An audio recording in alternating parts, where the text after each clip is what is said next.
ඒ දෙවැනි ලෝක යුද්ධයේ උණුසුම්ම වකවානුවයි. අනබිබවනීය නාසි යුධයාන්ත්‍රණය හමුවේ යුරෝපා බලවතුන් එකක් පසුපස තවත් එකක් ඇද වැටෙමින් තිබුණා.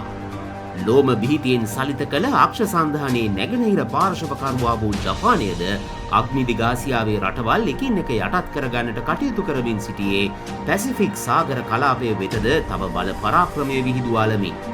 කෙසේ වෙතත් මෙතුවක් කල් නිදා සිටි යෝධයෙක් බඳු වූ ඇමරිකාව තවදුරටත් ජපානයේ ක්‍රියාකලාපය ඉවසන්නට රිසි වූයේ නැහැ.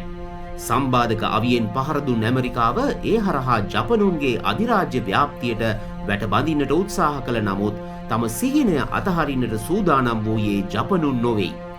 ඒ ඔස්සේ රාජතාන්ත්‍රික ගනුදෙනුවක් සඳහා දෙපාර්ශවයම පිවිසියද ජපන් අධිරාජ්‍ය කිසිවෙකුටත් නොදැනෙන පරිද්දෙන් ඇමරිකාවට එරෙහි විනාශකාරී ප්‍රහාරයක් දියත් කරන්නට සූදානම් වෙමින් සිටියා.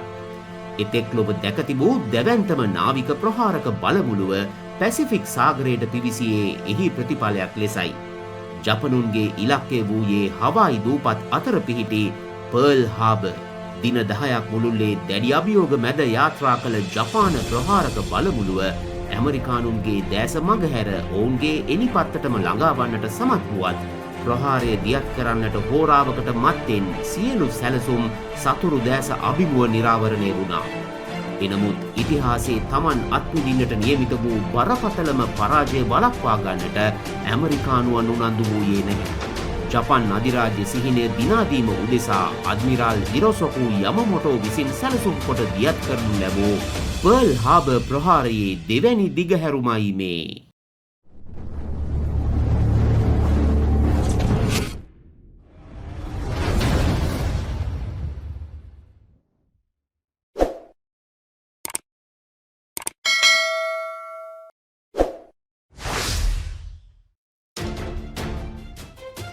විසිවැනි ශතවර්ෂය ආරම්භ වන්නටත් පෙරාතුව සිටම ජපානය පැසිෆික් සාගර වලල්ල ආශ්‍රිතවත් නැගෙනහිර සහ අග්නිදිග ආසියානු කලාපයටත් තම ආධිපත්‍ය පතුරවාලමින් මහා අධිරාජ්‍යයක් ගොඩනංවන්නට වුණා. යුරෝපය කේන්ද්‍ර කරගනිමින් දෙවැනි ලෝක මහා සංග්‍රාමය ආරම්භ වූ මොහොතේ ජපානයද ජර්මනිය සහ ඉතාලිය සමගින් එක්ව අක්ෂ සන්ධානය ගොඩනැගුවේ බ්‍රිතාන්‍ය, ප්‍රංශය සහ නෙදර්ලන්තය වැනි මහා යුරෝපීය යටත් විජිත සියල්ල තැතිගන්වමින්. යුරෝපයේ බලගතු රාජ්‍ය එකින් එක බලගතු නාසි යුද යාන්ත්‍රණය අභිමුව ඇද වැටෙද්දී ජපානය තම අධිරාජ්‍ය ව්‍යාප්ත කරන්නට එකදු උණ්ඩයක් හෝ භාවිතා කළේ නැහැ. මේ ආකාරයෙන් තර්ජනාත්මක ලෙසින් බලය පතුරවමින් සිටි ජපානයේ වේගවත් ව්‍යාප්තියට වැටබඳින්නට ඇමරිකානුන් මැදිහත් වූයේ බ්‍රිතාන්‍ය සමගින් ඒකාබද්ධවයි. ආර්ථික සම්බාධක එහිදී භාවිතා වූ අවියයි.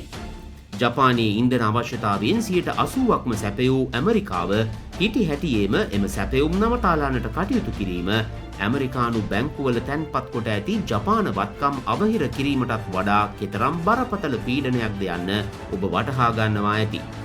ඒ අනුව ජපානය ඇමරිකාවට එරෙහිව කිසිවක් නොකර සිටිය නොහැකි තීරණාත්මක සන්ධිස්ථානයකට අවතීර්ණ වුණා. මේ සමස්ත සිදුවීම් දාමය පර්ල් හාබර් ප්‍රහාරයට පූර්විකාවක් ලෙසින් මින් පෙර වැඩසටහනින් ඉදිරිපත් කොට ඇති අතර කිසියම් හේකින් එය නැරඹීම ඔබට මගහැරුණේ නම් ඒ සඳහා වූ දිගුව ඉහතින් හෝ වීඩියෝ ඩිස්ක්‍රිප්ෂනක මාර්ගයෙන් ලබාගත හැකි බව පළමුව සඳහන් කරන්නට කැමැතියි. අඩසිය වසක පමණ කාලයක් මුළුල්ලේ ගෙන ගිය අධිරාජ්‍යකරණ වැඩපිළිවෙල හරහා ජපානය ඇමරිකාවත් සමග යුද්ධයකට නොපැටලී සිටිය නොහැකි තත්ත්වයක් උදා වී තිබුණා. ඒ සඳහා ගෝලීය වශයෙන් සිදුවෙමින් පැවති අනෙක් භූදේශපාලනික වෙනස්කම්ද ඉවහල් වූ බව මා අමුතුවෙන් පැහැදිලි කළ යුත්තක් නොවේ. ඒ අනුව වර්ෂ 1941 දෙවැනි භාගය ජපානයටත් ඇමරිකාවටත් අතිශයින් වැදගත් වුණා. අක්ෂ සන්ධාන පාර්ශවකරුවෙකු වශයෙන් තමන් මීළඟට සිදු කළ යුත්තේ කුමක්ද යන්න පිළිබඳව ජපන් පාලන තන්ත්‍රයත් හමුදා යාන්ත්‍රණයක් තුළ පැවතියේ දෙගිඩියාවක්. දැනට ලබාගෙන ඇති වාසිය මත පිහිටා කටයුතු කරමින් ඇමරිකාව තමන්ට එරෙහිව නොයන තැනකට තල්ලු කරවීම අත්කරගත හැකි උසස්ම සාර්ථකත්වය බව ජපනුන්ද තක්සේරු කර තිබුණාට කිසිදු සැකයක් නැහැ. ඒ වන විට ඇමරිකානු නාවික හමුදාවේ ශක්තිය සැලකිය යුතු තරමේ එකක් වුවද යුද හමුදාවේ ශක්තිය එතරම් ඉහළ තත්ත්වයක නොවීම ඊට ප්‍රධාන වශයෙන් ඉවහල් වූ සාධකයක්. එසේ වුවත් ඇමරිකානුවන් එයාකාරින් ජපානයට රිසිසේ කටයුතු කරන්නට ඉඩ දී බලා හිඳිනු ඇතිය යනුවෙන් ජපනුන්ද අපේක්ෂා කළේ නැහැ. ඊට හේතු වූයේ ඇමරිකාව සතුව පැවති ආර්ථිකමය සහ කර්මාන්තමය ධාරිතාවයි. එබැවින් බලය ප්‍රදර්ශනය කළ හැකි මට්ටමට තම යුද ශක්තිය වර්ධනය කරගත් පළමු මොහොතේ ඇමරිකානුන් තමන්ට පහර දෙන බව ජපනුන් ඒකාන්තයෙන්ම දැන සිටියා. ඒ අනුව එතෙක් බලාහිඳ ඇමරිකානු බලය අභිමුව හිස පහත් කරනවාද නොයසේ නම් තම ශක්තිය ඉහළම මොහොතේ පහරදී ඇමරිකානුන් අඩපණ කර දමනවාද යන විකල්ප දෙක අතරින් එකක් ජපනුන් තෝරාගත යුතු වුණා. මෙයාකාරයෙන් ජපන් පාලන තන්ත්‍රයත් හමුදා සංවිධානයත් උපායමාර්ගික තේරීම් දිත්වයක් අතර මංමුලා වූ තත්ත්වයකට මුහුණදී සිටියදී එක් හඬක් තීව්‍රව නැගෙන්නට වුණා. ඒ ජපන් අධිරාජ්‍ය නාවික හමුදාවේ ප්‍රධානී අද්මිරාල් ඉසුරොකු යමමොටෝගේ හඬයි. ඇමරිකාවේ හාවර්ඩ් සරසවියේ විද්‍යාර්ථියෙකු වූ ඔහුට ඇමරිකානු යුද ශක්තිය පමණක් නොව ඔවුන්ගේ ආර්ථිකමය ශක්තිය සහ කර්මාන්තමය විභවය ආදිය සම්බන්ධයෙන් මනා වැටහීමක් තිබුණා. ඒ සඳහා ඔහු ඇමරිකාවේ ජපන් තානාපති කාර්යාලයේ ආරක්ෂක උපදේශකයා වශයෙන් කලක් කටයුතු කිරීමත් විසල් පිටුබලයක් වන්නට ඇති. එබැවින් දෙරට අතර යුද්ධයක් ඇති වූ අවස්ථාවක එහි ඇතිවිය හැකි බල තුලනය සම්බන්ධයෙන් මනා විග්‍රහයක් සිදු කරන්නට ඔහු තුළ වූ හැකියාව අසම සමයි. ඒ අනුව ඔහු සඳහන් කළේ ඇමරිකාව සහ ජපානය අතර යුද්ධය නොවැළැක්විය හැක්කක් නම් ජපානය තමන්ට හැකි පළමු අවස්ථාවේදීම ඇමරිකානුන්ට පහර දිය යුතු බවයි. එමෙන්ම එම ක්‍රියාමාර්ගය බලාපොරොත්තුවක් තබාගත හැකි එකම අවස්ථාව යනුවෙන් අර්ථ දක්වන්නටත් ඔහු පැකිලුනේ නැහැ. එහි අභිලාෂය වූයේ ඇමරිකානුවන් ජපානයට පහරදීම සඳහා සූදානම් වන්නට පෙරාතුව ඔවුන් වෙත අනපේක්ෂිත ප්‍රහාරයක් එල්ලකොට අඩපණ කර දැමීමයි. එමගින් ඇමරිකානුන් මත පීඩනය යොමුකොට ඒ හරහා යම් එකඟතාවයක් ඇතිකරගත හැකිවනු ඇති බවට ඔහු විශ්වාස කළා. ඇමරිකාව තවමත් ලෝක යුද්ධයට මැදිහත්ව නොමැතිමුත් වර්ධනය වෙමින් පවත්නා තත්ත්වය තුළ ඔවුන්ට එය මගහැර යා නොහැකි බව යමමොටෝ ඉතා නිවැරදිව සිදු කළ තවත් පුරෝකථනයක්. එබැවින් ඔහුගේ තර්කය වූයේ ඇමරිකාව යුද්ධයට සූදානම් වී තමන් වෙත පහර දෙන්නට පෙරාතුව ජපානය ක්‍රියාත්මක වීම වඩාත් වාසි සහගත උපාය වනු ඇති බවයි. මෙම කරුණු දැක්වීම් මාලාවේදී ඔහු මෙලෙසින් සඳහන් කොට ඇති බවත් ඉතිහාසය සඳහන් කරනවා. ඇමරිකාව සහ බ්‍රිතාන්‍ය සමගින් ඇතිවන්නා වූ යුද්ධයක පළමු මාස 6 සිට 12 දක්වා වූ කාලය තුළ එක් ජයග්‍රහණයකට පසුව තවත් ජයග්‍රහණයක් ලබා දෙමින් වේගවත් සාර්ථකත්වයක් ලබා දෙන්නට මට හැකිවන බව නිශ්චිතයි. එනමුත් යුද්ධය ඉන් ඉදිරියටත් ඇදියයි නම් සාර්ථකත්වය සම්බන්ධයෙන් මා තුළ බලාපොරොත්තුවක් නැහැ. අද්මිරාල් යමමොටෝ ජපන් පාලන තන්ත්‍රයට ලියා යවන ලදයි සැලකෙන මෙම ප්‍රකාශය ඒ මොහොතේ පැවති බල සන්තුලනය පිළිබඳ මනා විග්‍රහයක්. ඒ අනුව ඇමරිකානු යුද යාන්ත්‍රණයට වඩා ජපන් යුද යාන්ත්‍රණය ඒ මොහොතේ ශක්තිමත්ව පැවති බවට විවාදයක් නැහැ. එනමුත් කාලයත් සමගින් අවශ්‍ය පමණින් යුද ශක්තිය වර්ධනය කොටගෙන යලි නැගී සිටින්නට ඇමරිකානුන්ට හැකි බව යමමොටෝ මැනවින් දැන සිටියා. ඒ ඔවුන් සතු දැවැන්ත කාර්මික සහ ආර්ථික ශක්තිය නිසයි. ඒ අනුව ඇමරිකාව සමගින් යුද්ධයක් ඇතිවීම වළක්වා ගැනීමට ජපන් පාලන තන්ත්‍රය සහ රාජතාන්ත්‍රිකයින් අසමත් වේ නම් හැකි ඉක්මනින් පහර දිය යුතු බවට යමමොටෝ නැගූ තර්කය හා ඔබද එකඟ වනු ඇති. වර්ෂ 1941 ජූලි මස 2 වනදා ජපානයටත් ඇමරිකාවටත් සමස්ත ලෝකයටත් එකසේ වැදගත් දිනයක්. තීරණාත්මක තීන්දුවක් ගැනීම සඳහා ජපන් අධිරාජ්‍ය සම්මේලනය එදින රැස් වුණා. මේ වන විටත් ඇමරිකාව හෝ බ්‍රිතාන්‍යය ජපානයට එරෙහිව සම්බාධක පනවා තිබුණේ නැහැ. එනමුත් ජපානය නුදුරේදීම දියත් කරන්නට බලාපොරොත්තුවෙන් හිඳිනා ක්‍රියාමාර්ගවලට ප්‍රතිචාර වශයෙන් ඇමරිකානුන් එවැන්නක් සිදු කරනු ඇති බවට ජපනුන්ද දැන සිටියා. එබැවින් ඇමරිකාව බ්‍රිතාන්‍ය සහ නෙදර්ලන්තය යන බටහිර අධිරාජ්‍යයන්ට එරෙහිව යුද වැදීම සඳහා සූදානම් වන ලෙස වූ ප්‍රතිපත්තිමය තීන්දුවක් මෙදින සම්මේලනය විසින් ගනු ලැබුවා. එයද සාකච්ඡාමය ක්‍රියාමාර්ගයක් හරහා එකඟතාවයක් ඇතිකර ගන්නට නොහැකි වූහොත් යන පදනමින් වීමත් විශේෂත්වයක්. කෙසේ වෙතත් ප්‍රතිමල්ලවයින්ට එරෙහිව අනපේක්ෂිත ප්‍රහාරයක් එල්ල කිරීම සඳහා වූ මූලික සැලසුම් සකස් කරන්නටද එහිදී එකඟ වුණා. ඉන් සති 3කට පමණ පසුව එනම් වර්ෂ 1941 ජූලි මස 24 වනදා ජපානය දකුණු දිග ඉන්දු චීන කොලනි සියල්ලද තම ග්‍රහණයට නතු කරගත්තා. පැය 48ක් තුළ ජපානය මත දැඩි සම්බාධක පැනවීම ඇමරිකාව දැක් වූ ප්‍රතිචාරයයි. කෙසේ වෙතත් ඉක්මන් නොවූ ජපන් අධිරාජ්‍යය සාකච්ඡා මාර්ගයෙන් විසඳුමක් කරා එළඹෙන්නටද උත්සුක වෙමින් සිටියා. එසේ වුවත් ඇමරිකානුන්ද ජපනුන්ගේ අභිලාෂ කවරේද යන්න මැනවින් දැන සිටි බවට විවාදයක් නැහැ. මෙම ක්‍රියාවලියේ තවත් වැදගත් අවස්ථාවක් එම වසරේ සැප්තැම්බර් මාස 6 වනදා සනිටුහන් වූ අතර ජපන් අධිරාජ්‍ය සම්මේලනය දෙවන වතාවටත් එදින රැස් වුණා. ඒ ඇමරිකානුන් හා කරගෙන යන සාකච්ඡා අසාර්ථක වී නම් ගත යුතු මීළඟ පියවර සම්බන්ධයෙන් කතිකා කරන්නටයි. සාකච්ඡාමය විසඳුමක් කරා එළඹෙන්නට නොහැකි වූහොත් ඔක්තෝබරයේදී යුද්ධය දියත් කරන්නටත් පහරදීම සඳහා අවශ්‍ය සියල්ල සැලසුම් කරන්නටත් සම්පත් ඒකරාශී කරන්නටත් එහිදී ජපන් පාලන තන්ත්‍රය එකඟ වුණා. මේ ආකාරයෙන් ජපානය යුද්ධය සඳහා සූදානම් වූයේ රාජ්‍ය තාන්ත්‍රික ගනුදෙනුව ඉදිරියට යන අතරතුරමයි.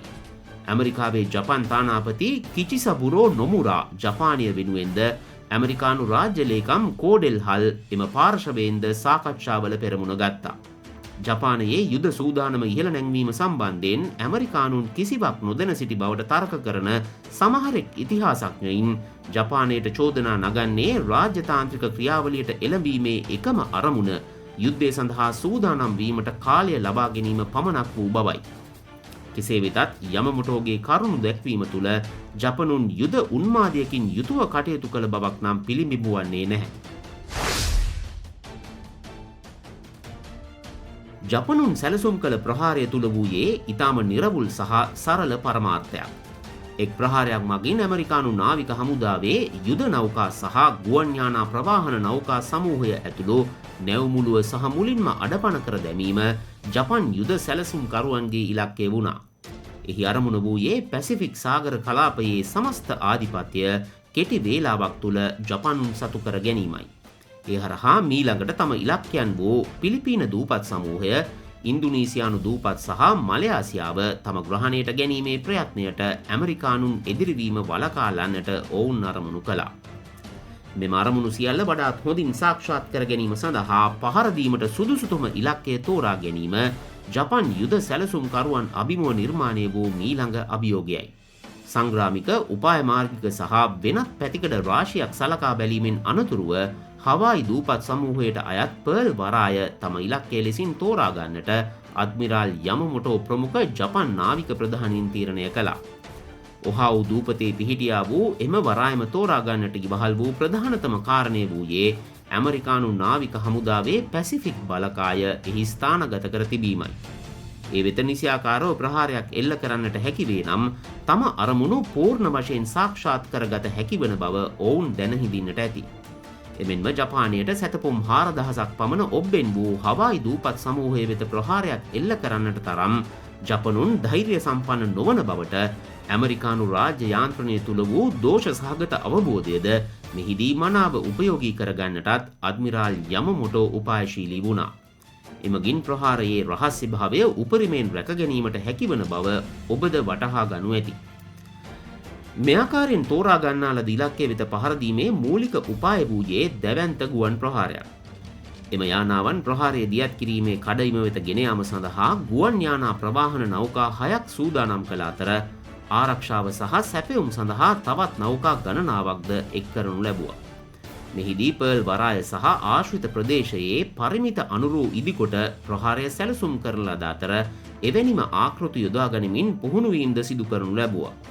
ඒ හැරුණුකොට නෞකා සඳහා පහර දීමේ ප්‍රධානතම අවිය වූ ටෝපිඩෝ නොගැඹුරු ජලයේ හැසිරවිය හැකි ලෙසින් වැඩි දියුණු කරන්නටත් ජපනුන් කටයුතු කළා. පුදුමයකට මෙන් ඇමරිකානු බුද්ධ්‍යංශවලට මේ කිසිවක් පිළිබඳ කිසිදු හෝඩුවාවක් ලැබී නැහැ. ප්‍රහාරය සඳහා සූදානම් වීමට සමගාමීව රාජ්‍ය තාන්ත්‍රික ගනුදෙනුවද ඉදිරියට ගෙන යන්නටත් ජපනුන් ක්‍රියා කරමින් සිටියා. වර්ෂ 1941 නොවැම්බරයේදී තවත් විශේෂ නියෝජිතයෙකු ඒ සඳහා පත් කළ අතර ඔහු නමින් සුබුරෝ කුරුසු සාකච්ඡාමය විසඳුමක් ඇති කරගන්නට ජපනුන් තුළ වූ අභිලාෂය සම්බන්ධයෙන් ඇමරිකානුන්ට කිසිදු දෙගිඩියාවක් ඇති නොවන්නටත් මෙම පියවර වෙසෙසින් හේතු වූවාට සැක නැහැ. එහි වාසිය උපරිමයෙන් ලබා ගනිමින් පර්ල් හාබර් වෙත පහර දීම සඳහා වූ සමස්ත සැලසුමට හිරෝහිතෝ අධිරාජ්‍යයා අත්සන් තැබුවා. ඒ වර්ෂ 1941 නොවැම්බර් මාස 5 වනදායි.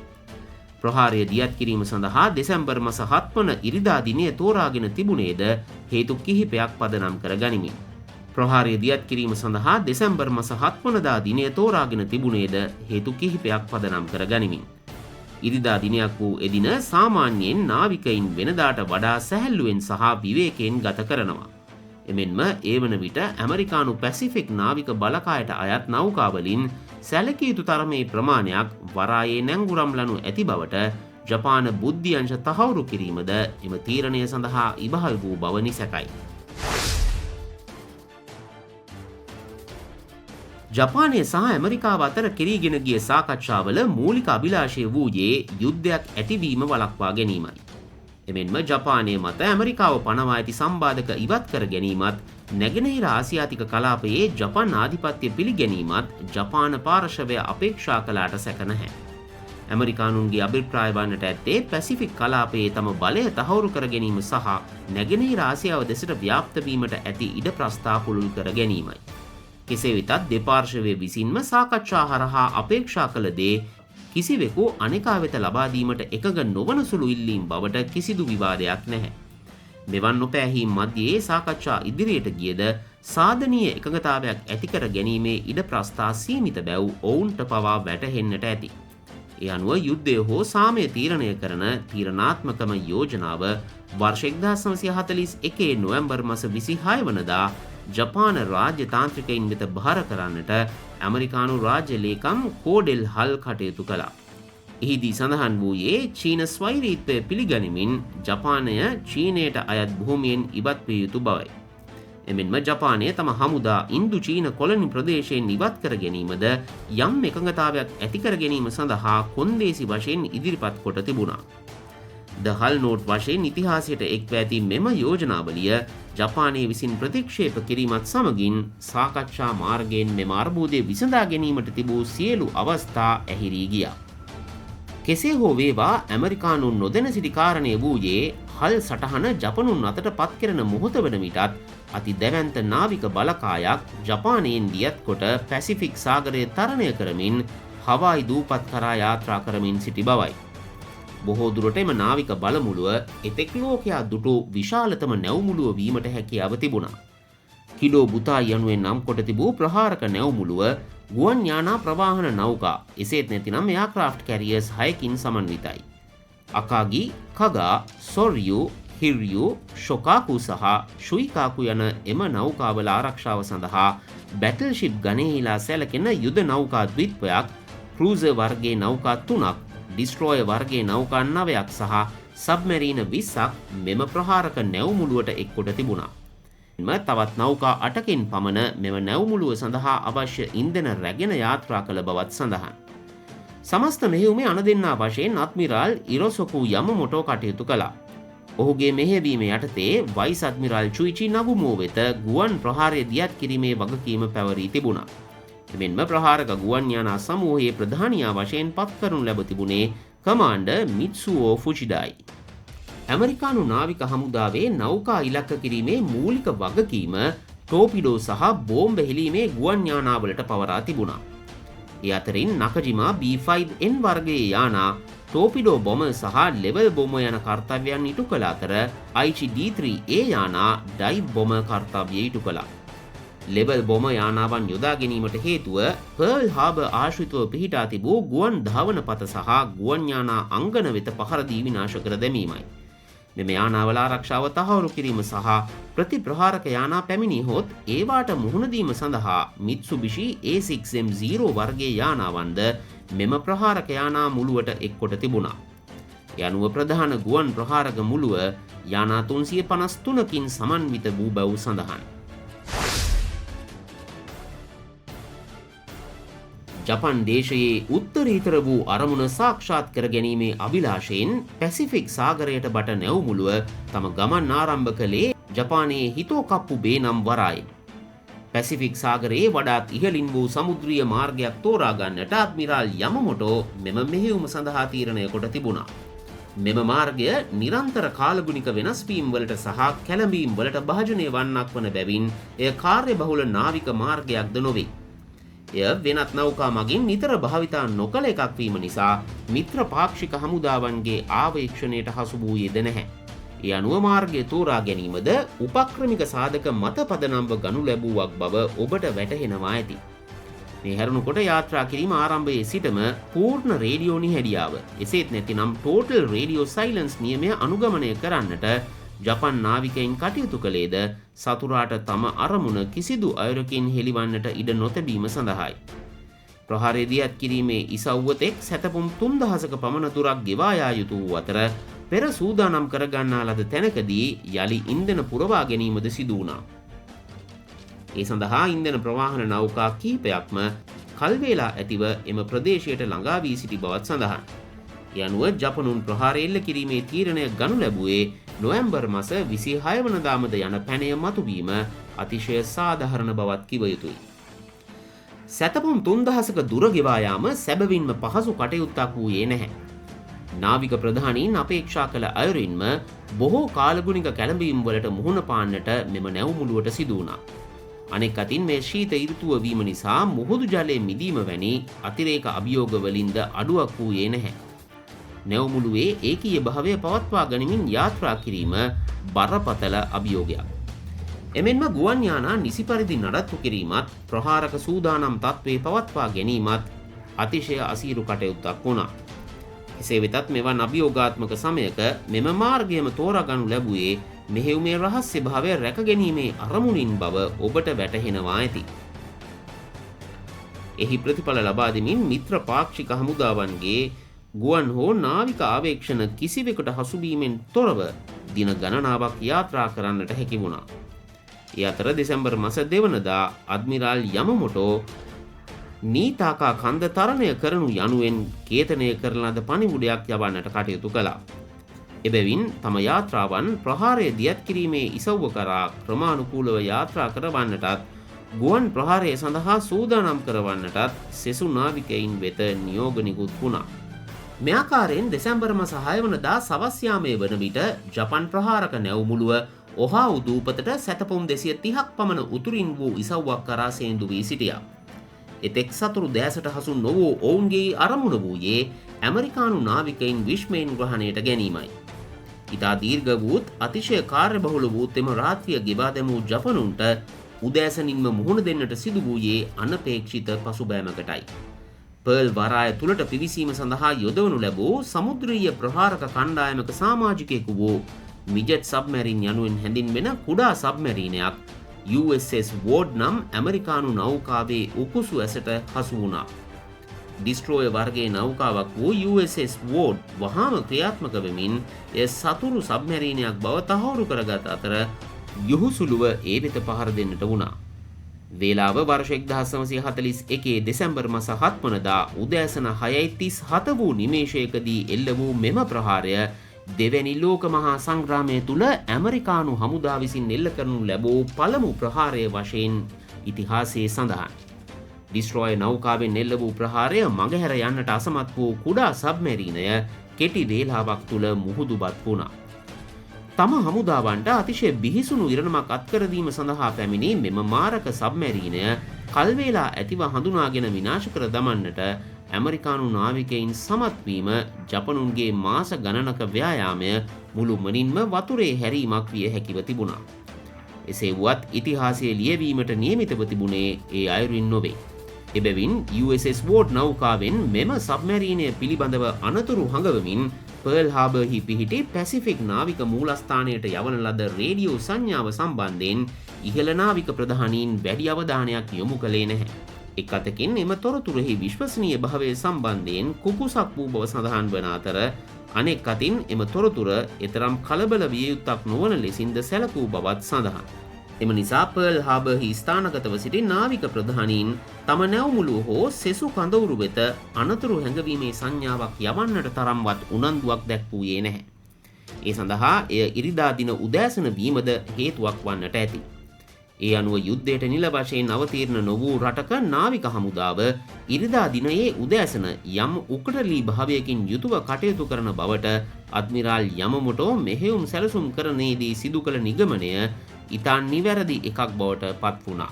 මේ ආකාරයෙන් ඉතිහාසයේ Taman මුහුණ දුන් බරපතලම ව්‍යසනය වළක්වා ගන්නට ඇමරිකානු නාවිකයින්ට ලැබුණ අවසන් අවස්ථාවද මගහැරී ගිය අතර එය ජපනුන් සැලසුම් කළ ප්‍රහාරය දියත් කිරීමේ වරම ඔවුන් වෙත ලබා දුන්නා. ඉන් අනතුරුව උදා වූ නිමේෂයේ සිදු වූ බිහිසුණු සිදුවීම් දාමේ පිළිබඳ වූ තොරතුරු සමගින් යලි හමුවෙමු. අපගේ වැඩසටහන් ඩිජිටල් අවකාශයට මුදාහල සැනින් ඒ පිළිබඳ දැනුවත් වීම සඳහා නැනස YouTube චැනලය සබස්ක්‍රයිබ් කොට බෙල් අයිකනේ ක්ලික් කර තබන්නත් අමතක කරන්නට එපා. ආයුබෝවන්.